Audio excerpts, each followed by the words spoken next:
Eto mga lodi, panoorin natin si ate na talagang naki-birthday lang pero napasabak sa kantahan. Grabe, ang lupit ng boses ni ate mga idol. So let's go, panoorin natin mga idol at magbigay tayo ng reaction. Sigurado mga idol, magugulat kayo sa boses ni ate. So let's go, panoorin natin.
Wow, grabe mga idol, napakahusay, napakaswabe, talagang masasabi mong professional talaga si ate mga idol.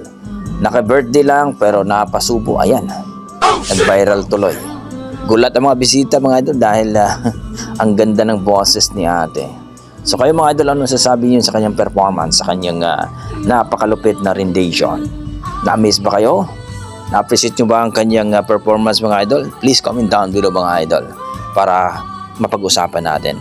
So don't forget paki-follow po ang Facebook page o YouTube channel ni Kisha Covers mga idol para sa more videos nila mga idol. Grabe, tumaas yung balahibo ko dito mga idol. So kayo mga idol, kung ano po ang inyong mga komento, please comment down below mga idol para ating pag-usapan. Yan ang ating mga dugong Pinoy pagdating talaga sa kantahan. Malupit talaga. Okay, hanggang dito na ako mga idol. Maraming salamat. Ingat po kayo lagi.